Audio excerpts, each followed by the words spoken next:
Vamos para mais um episódio do podcast. Hoje o assunto muito interessante. A gente vai falar sobre dor.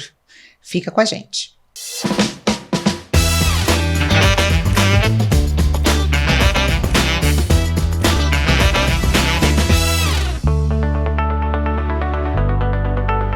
E estamos aqui. Li, você tá pronta? Eu tô. Então eu vou apresentar a nossa convidada aqui. Eu só não sei se eu tenho tanto gabarito, repertório. A gente vai aprender muito com ela. Pra falar com ela, né? A gente vai aprender. Não sei. A gente vai aprender. Então, doutora Beatriz Jacó, eu vou chamar ela de Bia carinhosamente, porque a gente já trabalhou longa data nos hospitais aí da vida. A Bia é formada pela Faculdade de Medicina de Jundiaí.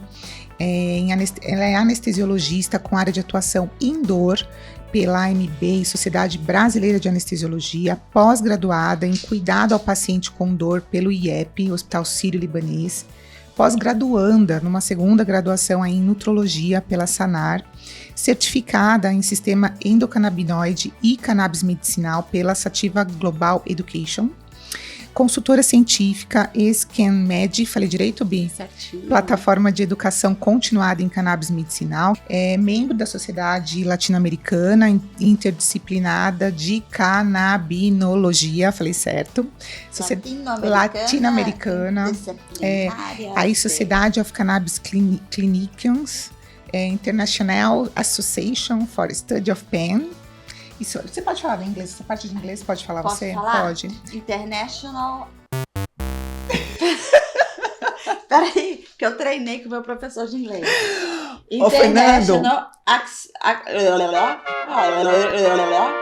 Ele tá dando risada no nosso inglês. Não foi esse aqui que eu aprendi com ele. Peraí. Internacional. Não, é international. International. International. Association. Association for... A IASP. Pronto. Não. IASP. Não é esse. É IASP. É Association of the Study of Pain. Perfeito. Sociedade Brasileira para Estudo da Dor, membro do Pain. Comitê Científico de Canabinoides da ISBED. Tô falando que eu precisei estudar. Pain, dor. Pronto. Entendeu? Não, tô falando, eu precisei estudar. Eu precisei estudar. Por isso que eu falei. Que ótimo. Eu treinei pra falar. E você acha que tá sem gabarito pra falar aqui? Imagina. Bia, obrigada por você estar aqui com a gente. O espanhol fica mais fácil, mais compreensível.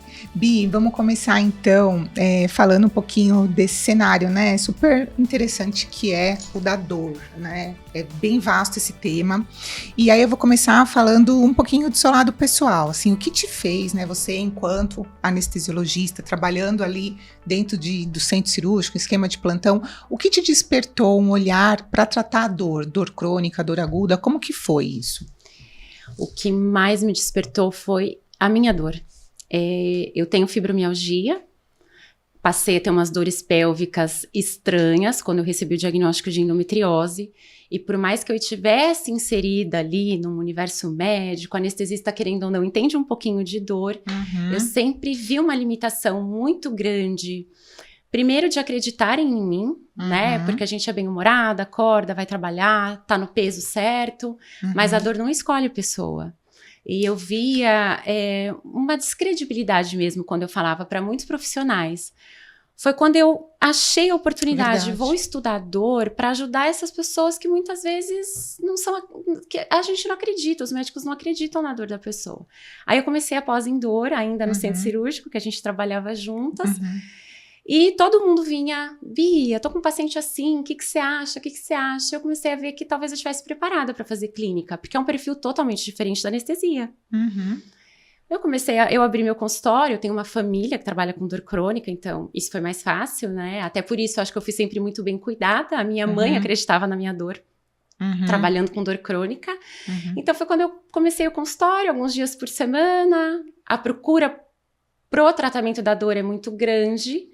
E aprendendo, eu comecei a me entender e tentei, de certa forma, ajudar os pacientes. Porque muitas vezes só da gente acreditar no que eles estão falando, já é 50% de qualidade de vida que você dá para eles. E às vezes até, eu acho que isso, né, que você falou dos profissionais, às vezes nem só o não acreditar, mas talvez não saber lidar da forma correta da condução da dor dentro do sistema nervoso. Acho que talvez existe uma certa limitação mesmo, né, de a gente ajudar. aprende muito pouco sobre isso na faculdade. Hoje a gente tem uma residência, né, sobre dor crônica, sobre dores. O tratamento é muito diferente. E não é só medicamentoso, então a gente tem que ter esse olhar muito mais abrangente de que a mente, o corpo, eles têm que estar alinhados. Quando a gente cuida de uma dor física, a gente não cuida só da dor física. Existe uma dor de alma, né, que a gente fala. Então, o mecanismo da dor, ele é um mecanismo de sensibilização do cérebro. Então, ali um simples anti-inflamatório, um gelo, não vão surtir o efeito. Porque a dor crônica, ela já funciona de outra forma, é um cérebro que já funciona de outra forma. Então, é uma residência só para isso e um universo se abre quando a gente começa a estudar sobre dor crônica. E hoje você acha que a maior dificuldade, talvez, nesse paciente que tem dor crônica é saber a forma de tratamento correta por esses profissionais? Eu acredito que sim. Muitas vezes o diagnóstico, porque não é incomum o paciente fazer 1 milhão de exames, não encontra nada, né? Na endometriose a gente vê muito isso. Na fibromialgia, então, é o quadro mais nítido, né? Não encontra nada, tem dor por tudo. Não é possível que dói dessa forma. Então, a maneira de tratar, ela é desafiadora até para quem trabalha com dor crônica. Porque nunca é só um receptor, uma via de transmissão isolada. É um sistema. E muitas vezes a gente tem que entender aonde que está a maior deficiência do paciente. Naquele paciente, exatamente. Exato. Se é por um sistema ou por outro.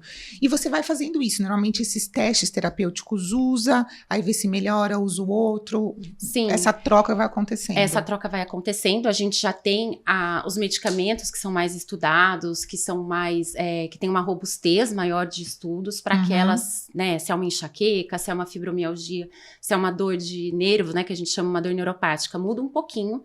Então a gente já tem sempre uma base de por onde seguir, mas cada corpo é único. Então muitas vezes o que funcionou ali naquele estudo com 36 mil pacientes não vai funcionar com outro paciente.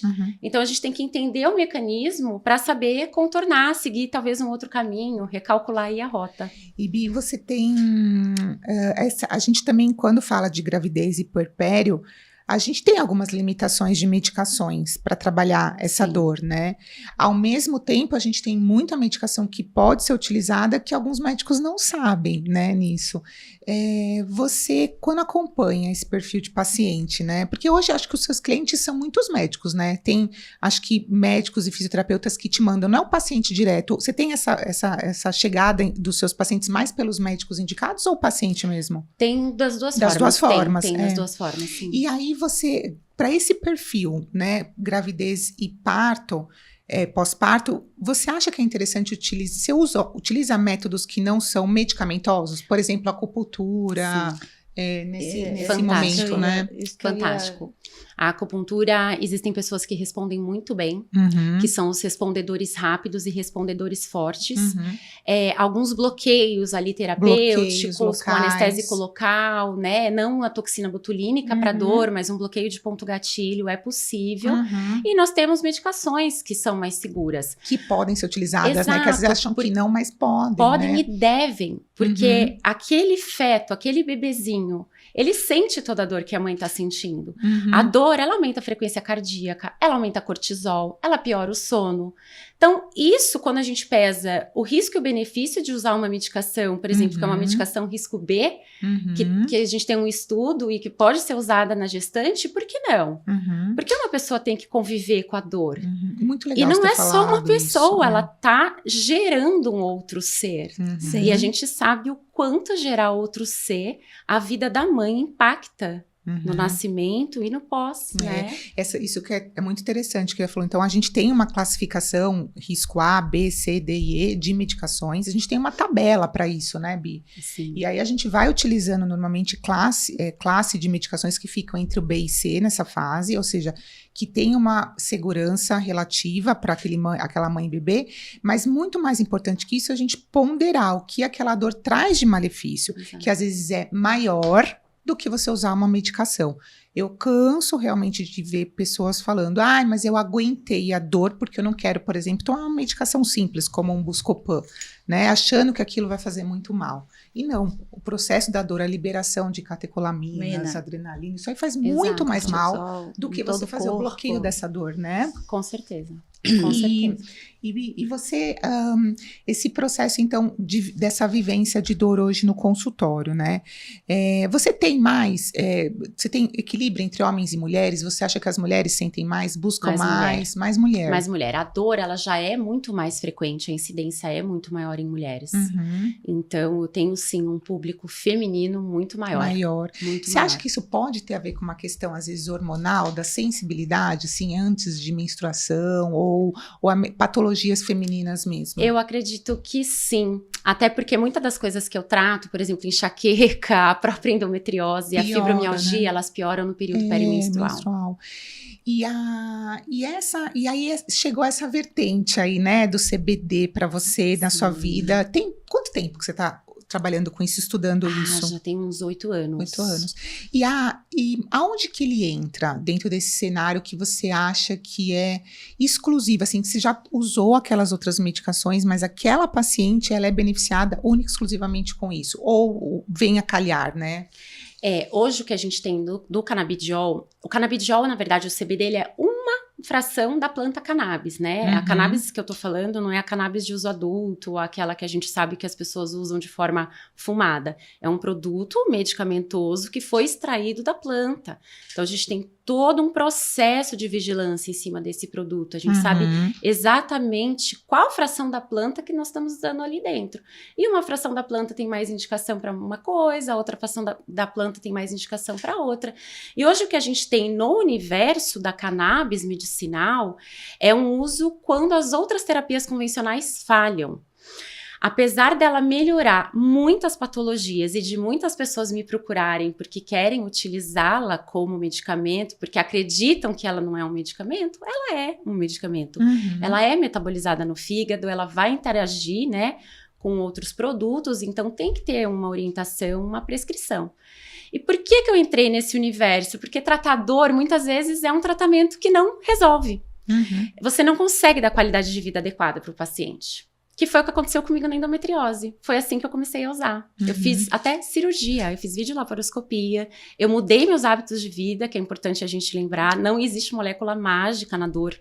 A gente tem que pensar em alimentação, em fortalecimento, exercício físico. Sono. É a base, o sono, né? Muitos pacientes, quando você usa a medicação, o paciente sai da crise de dor, e ele consegue fazer exercício físico, reeducação alimentar e terapia, a gente consegue tirar as medicações. Ou usar as medicações pontualmente. Então, o canabidiol, na dor crônica, ele é muito legal. Porque ele, de certa forma, é a terapia que a gente tem quando as outras não funcionam. Não funcionam. E isso acontece porque a gente tem dentro de nós um sistema que se chama sistema endocannabinoide. É como se a gente produzisse a nossa cannabis endógena. Nós temos já 2 substâncias que são conhecidas, que se chamam anandamide 2-AG, que atuam no nosso corpo, que são os endocannabinoides. Elas atuam da mesma forma que as substâncias que vêm da cannabis, que são os fitocannabinoides. Fito porque vem das plantas. Então, existem algumas teorias, inclusive, de como a desregulação desse sistema pode ou causar ou fazer a doença perpetuar. Como fibromialgia, doença de Huntington, migrânia. Tem estudos que mostram, migrânia seria enxaqueca, dor de cabeça. Tem estudos que mostram que no líquor, né, na substância que corre ali, no nosso corpo, né, no nosso sistema nervoso central, tem alguns estudos que mostram que o líquor de quem tem dor de cabeça tem menos endocannabinoide do que de quem não tem. Então, postula-se aí uma teoria de que uma deficiência nesse sistema pode causar algumas doenças. Então, a gente tem, por exemplo, no autismo, algumas alterações genéticas ligadas ao sistema endocannabinoide. Nós temos na dor crônica algumas alterações ligadas à disfunção da nossa produção. E a gente tem outras maneiras que ajudam o nosso sistema. Por exemplo, a prática de exercício físico.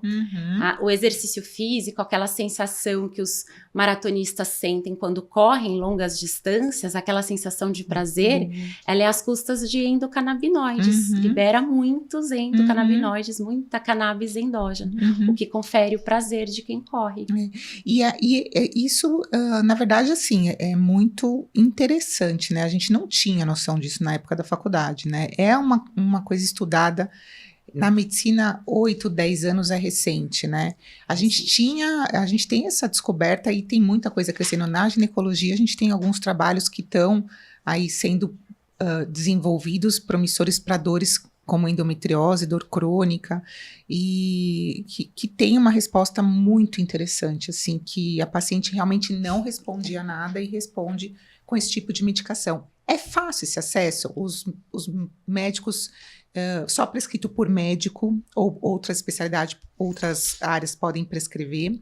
E como que é o acesso a esses tratamentos? É fácil? Em relação ao acesso, é relativamente fácil se você tiver a prescrição médica, né? Hoje a gente tem algumas formas de conseguir os produtos à base de cannabis. Então, nós já temos nas farmácias, se eu não me engano, algo como 30 produtos sob receita azul, ou a depender da concentração do THC, que é uma fração da planta. Se a concentração for um pouquinho mais alta, a gente precisa do receituário amarelo. E os produtos importados, a gente utiliza o receituário branco, mediante uma autorização na Anvisa, no site ali da vigilância, anexa a foto do documento, a receita, o produto chega direto na casa do paciente. Então, pós-pandemia, inclusive, esse mecanismo da Anvisa melhorou muito. Antes eu e os meus pacientes, a gente esperava 6, 7 dias para conseguir a autorização. Nós já temos alguns produtos que estão previamente aprovados lá na Anvisa. Então, basta a receita do médico, o próprio site da Anvisa você já tem qual que é o produto lá. Depois disso, hoje, no mesmo dia, no mais tardar no dia seguinte, a Anvisa concede a autorização e você consegue fazer a compra para importar. E a gente tem também os olhos de associações, né, que foram, na verdade, as associações começaram tudo isso no Brasil, mas são basicamente essas 3 formas de uso medicamentoso que a gente tem. E eles encontram, então, em farmácias, né, com indústrias farmacêuticas, e também tem para comprar fora do país, é isso? Tem. Tá. Eu até, assim, os meus pacientes que têm uma urgência maior em iniciar o tratamento, nós temos produtos muito bons aqui no Brasil. Eu já emito a receita, né, mediante indicação ou contraindicação. Tem pacientes que não preenchem o perfil, por exemplo, gestante e lactante. A gente não tem segurança nenhuma em usar produtos à base de cannabis. E após a indicação, a consulta, se o paciente já tem urgência, eu já emito a receita. Se tiver algum produto que se encaixe naquele padrão ou naquela necessidade do paciente, ele já começa o tratamento ali no mesmo dia. Perfeito. E como que funciona esse planejamento terapêutico quando você pensa em dor crônica? Você pensa, quando você começa, né, um tratamento, seja por essa via ou por outra forma, né, outros tipos de classe medicamentosa, você pensa num começo, meio e fim, ou você sabe que aquela pessoa vai perpetuar com a medicação? Dor crônica dificilmente tem fim, né? Dor crônica é uma condição que dificilmente tem fim, até porque a nossa vida ela é muito dinâmica, e situações emocionais, alimentares, tudo isso impacta. Então, é um paciente que dificilmente eu consigo dar alta. Mas às vezes pelo bem, né? Ele tá ali a cada estável, exato. Eles, depois que melhoram, e eu falo como paciente de dor crônica, depois que a gente melhora, a gente não abandona o que a gente conquistou.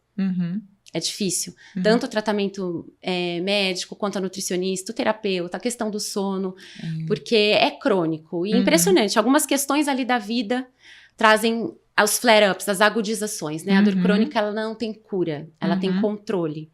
Então, normalmente, eu falo que é um casamento. Primeira consulta, eu falo pro paciente, a gente tá casando, você precisa me contar tudo, porque vai me ajudar a bolar uma linha de raciocínio. E isso que você falou do extra medicamentoso, né? Atividade física, o sono, é condição sine qua non para o seu tratamento? É. Todo mundo tem que fazer, para Todo poder fazer mundo tem que construção de todas as vias metabólicas Todo de melhora, né? Todo mundo. Aqueles que não seguem, que não fazem, tento dar uma Tem vários, enganadinha. né? Você consegue perceber que... Tem vários. Todo E eles dia, falam, né? ai, doutora, eu não vou mentir, eu não fiz nada do que a doutora falou. Eu sempre explico que o tratamento da dor crônica, ele é multidisciplinar. Uhum, Não tem como, não tem molécula milagrosa, gente, nem o canabidiol. uhum, Até porque o canabidiol, para ele ser absorvido, o teu intestino tem que estar bacana, senão você tá rasgando dinheiro, uhum. né? Então, assim, você tem que ter ali uma barreira intestinal relativamente permeabilidade permeável para você absorver um produto. E então, assim, eu falo para o paciente, é um tratamento que exige, é uma via de mão dupla. Eu faço a minha parte, mas a maior parte é do paciente. Inclusive, tomar o medicamento na hora certa, Uhum. né? Porque alguns esquecem, ou, eu não vou tomar porque eu não quero tomar remédio. Só que o impacto de uma dor crônica na qualidade de vida é muito grande. Uhum. Então, eu sempre explico, não tem cura, a gente tem que fazer um controle e 70% não depende só do medicamento. Uhum. Tirando, assim, algumas dores de causa cirúrgica, né? Uma Sim. hérnia de disco que é cirúrgica, tudo bem. Mas mesmo assim, a recuperação vai depender do paciente, a Sim. reabilitação que ele vai fazer. Então, eu faço a minha parte medicando, equilibrando o sistema, né, da fisiolipatologia da dor ou o próprio sistema endocannabinoide, mas o paciente precisa fazer a parte dele, Uhum. né? Por exemplo, pacientes com TDAH, pacientes muito ansiosos, a medicação, ela ajuda, mas ela não vai te trazer o conhecimento de você não ruminar aquele pensamento. Para isso, você precisa, por exemplo, de uma terapia cognitivo-comportamental, Uhum. né? Então, eu oriento até o que eu acho ali, qual tipo de terapia que faz mais sentido para o paciente. Vai nortear um eixo, né? Mas eu falo, às vezes é uma muleta para você poder achar o teu caminho mesmo, Sim, né? sim. E que talvez você fique com ela, mas o caminho ele tem que ser E os percorrido de próprios outras pacientes formas. percebem, né? Depois que eles melhoram, eu falo, tudo bem, amanhã você não vai entrar numa academia, porque você tá há 30 anos com dor. Mas essa dor aliviando, Uhum. né? É Eu um tenho projeto. dor quando eu faço exercício, mas também tem dor no repouso. Uhum. Então, vamos trazer o exercício como uma forma boa. E muitas vezes também não é todo profissional que está habilitado, né? Para tratar o paciente de dor crônica. Mas eles precisam mexer o corpo, né? Fortalecer. Isso é a base. O tratamento da dor, ele é sono, humor. E o medicamentoso entra ali como um coadjuvante. E é interessante isso, o medo de sentir dor, né, na atividade física, principalmente para quem está parado. Quando tem a segurança do profissional, desenrosca, Sim, né? sim. E aprende a mesmo vivendo esse medo, vivendo a dor, né, do exercício físico, mas sabendo que tem grandes ganhos, né? E o paciente de dor, tem estudos que mostram que ele sente dor milésimos de segundo antes de fazer o movimento que ele acha que é o movimento que está gerando a dor. Então, veja o componente mental, emocional, né? A própria... O Já quanto comprometido. isso é comprometido. E o medicamento não vai trazer isso, Uhum. né? Então, ali você precisa de uma terapia focada para dor. Bia, você já teve alguém que não quis fazer o tratamento? Com medicamento? Com canabiol? Olha, é difícil, porque hoje a minha grande procura já é para usar ou produto à base de cannabis ou algo diferente para tratar dor.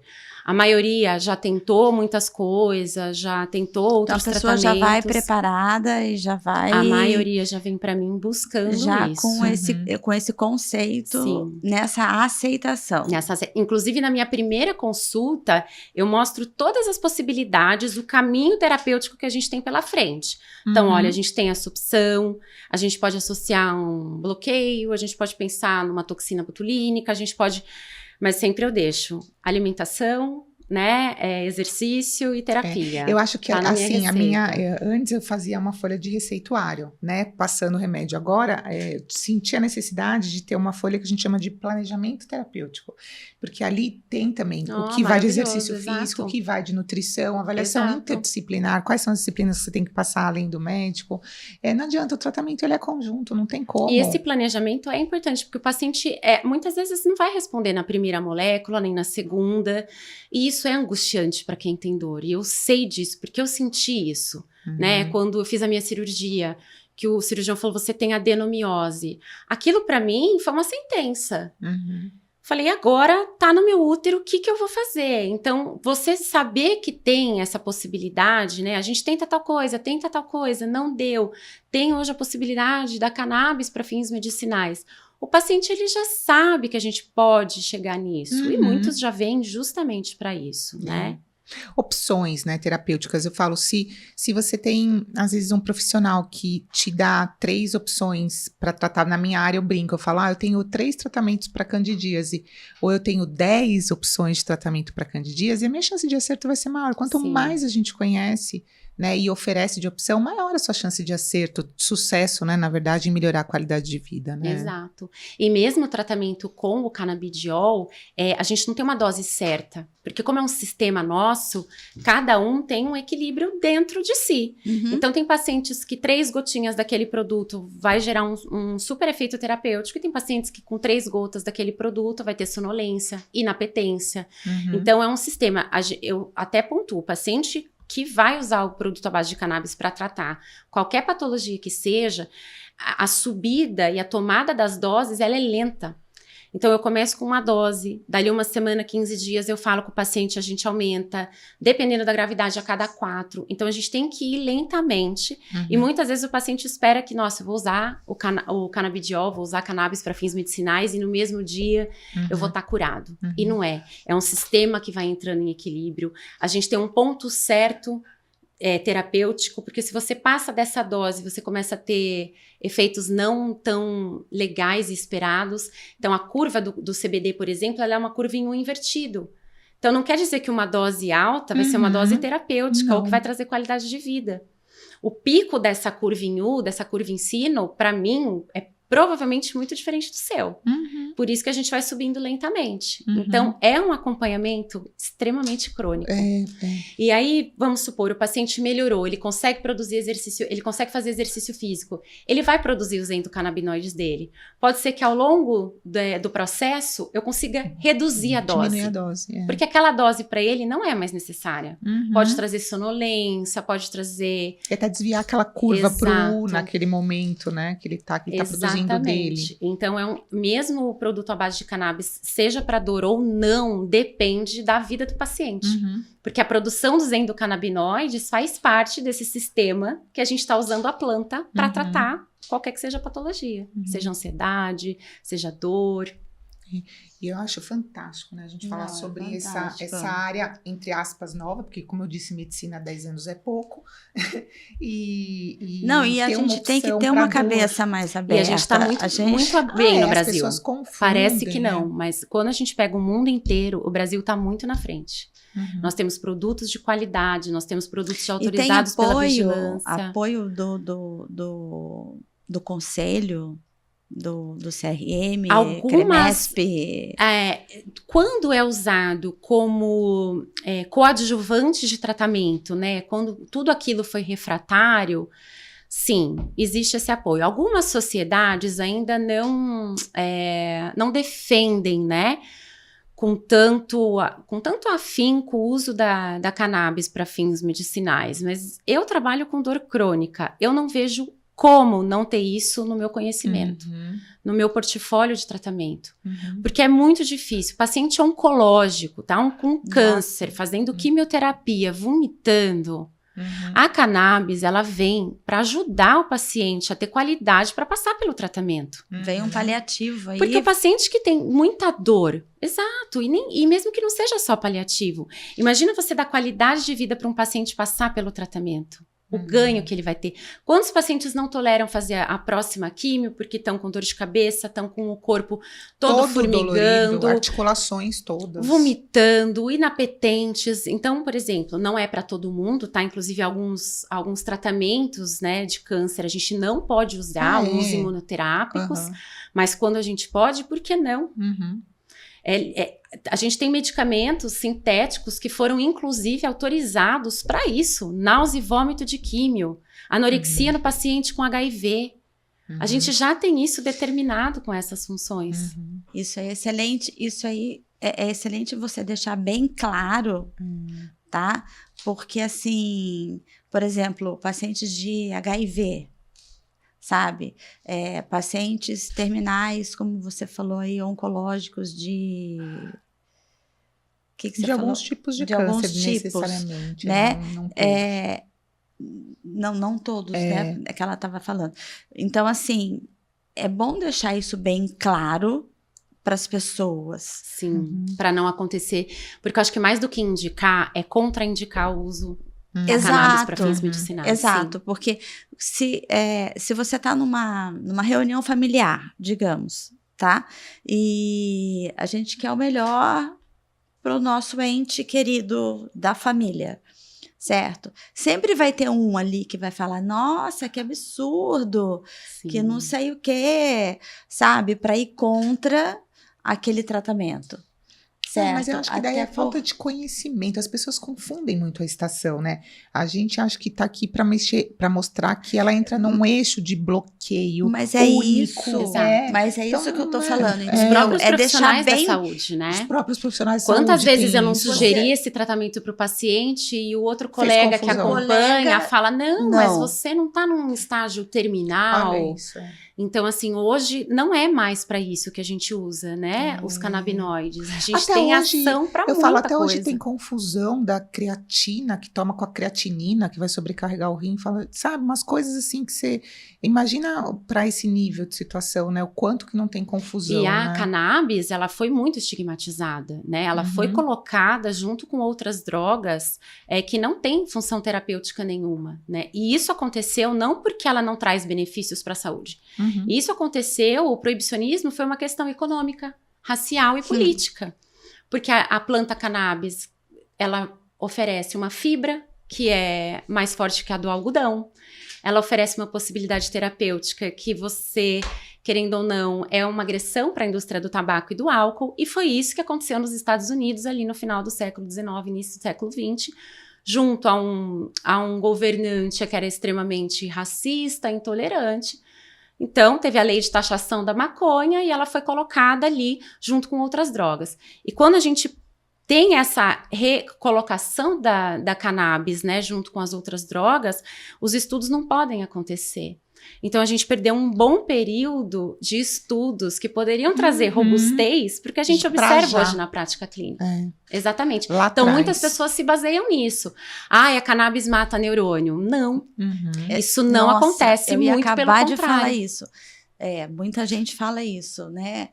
Quantos neurôniozinhos você não tá queimando aí, né? Quando a gente fala da cannabis no adulto, eu não tô falando de um cérebro em formação, nem do adolescente que ainda tem as podas neuronais, que a gente tem que respeitar esse processo de formação cerebral. Quando a gente fala da cannabis para o adulto, ela é neuroprotetora.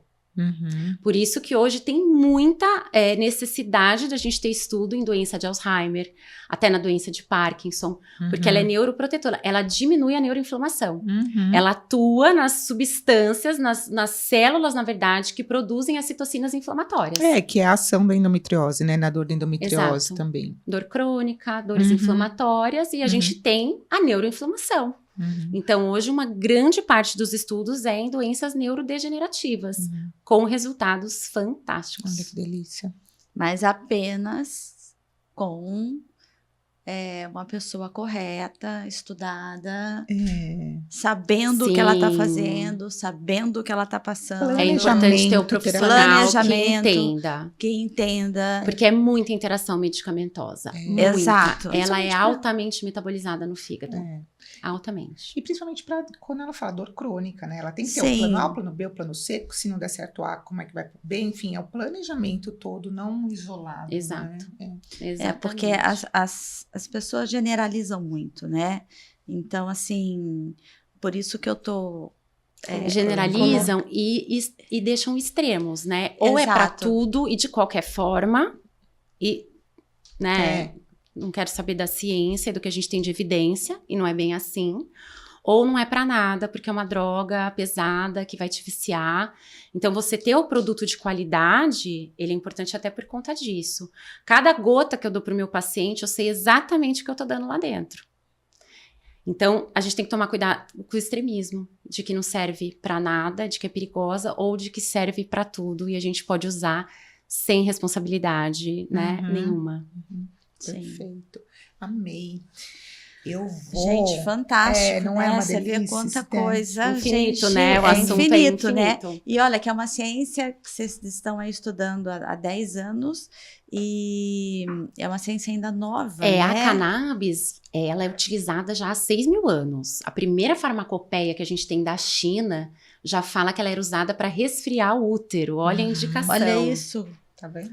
Resfriar o útero. Então, assim, já era usada para desordens, inclusive, de sistema reprodutor feminino, além da dor e convulsão. Uhum. E agora, na década de 70, nós tivemos o cientista que isolou ali o THC e o CBD, Começou. e dali tudo começou. É muito recente para medicina, né? É muito recente. Muito recente. Para se virar as costas, assim, já... falar e tem um que... potencial muito grande. O que a gente precisa é de investimento em estudo para trazer segurança, né? Pra gente prescrever nessas... Hoje a gente vê estudo até para glaucoma. E eu acho que a gente vê também na prática clínica, né? A gente se encanta, às vezes, com essas coisas que você vê que resolve, eu falo, né? O canabidiol na minha vida foi um divisor de águas. Você vê na sua frente a pessoa mudar a vida e você fala, nossa... Te agradecer, né? Eternamente. Eu falo, para mim foi um divisor de águas. Como paciente, como médica, eu não tinha como não me aprofundar nisso, porque mudou muito drasticamente a minha vida. Eu lembro quando você teve diagnóstico, a gente conversou, você estava super preocupada. Nossa, eu sofri muito. Ô, Bia, a gente trouxe um presentinho pra você. Que lindas, que queridas. Obrigada. Espero que você goste, em forma de agradecimento por você ter vindo. E eu que sou grata, porque a gente precisa divulgar. A gente precisa divulgar o uso correto e responsável, né, dos produtos à base de cannabis. Exato. Correto e responsável. Sim. Exatamente. Fantástico. Obrigada. Fantástico. A gente aprendeu muito. Vamos aprender mais. Se vocês tiverem dúvidas, escrevam para que a gente possa dissertar sobre o assunto, né? Vai ter o Instagram da doutora Bia também, para que vocês possam entrar também, né? E falar sobre dor crônica. Sim, né? Muito Vamos legal. lá. E aqui a gente coloca uma carta, Bi, falando sobre a sua... Sobre, assim, um resuminho, assim, do que foi nossa dissertação hoje para o paciente. Para o paciente não, para os espectadores. Eu posso escolher uma? Pode escolher uma. Ai, gente, eu posso abrir assim e Pode. olhar? Ai, que lindo, um chazinho. Gente, que graça, meninas, amei.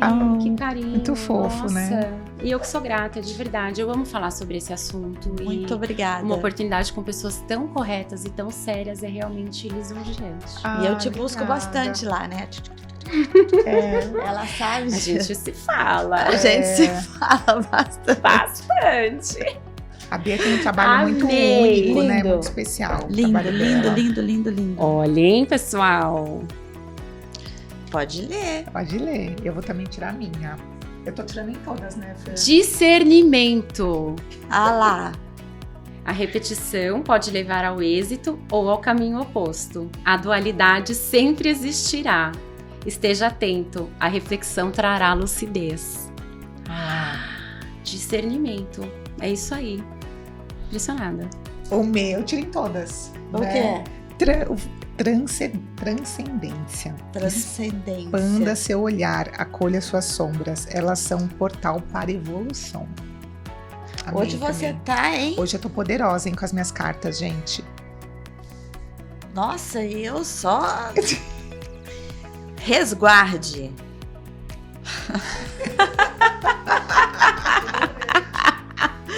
Vou resguardar o meu puerpério aqui. Resguarde. Respeite sua intimidade.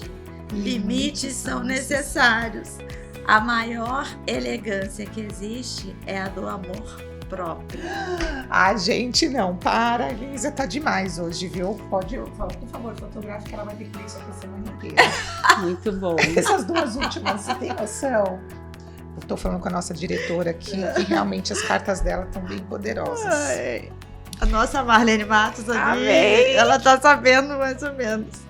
Muito bom, adorei. Adorei. Bi, obrigada, eu que amei, nossa viu? senhora, muito obrigada. Só gratidão mesmo de vir aqui num ambiente tão gostoso, falar sobre um assunto polêmico, né? E volte Com certeza, mais vezes. com certeza.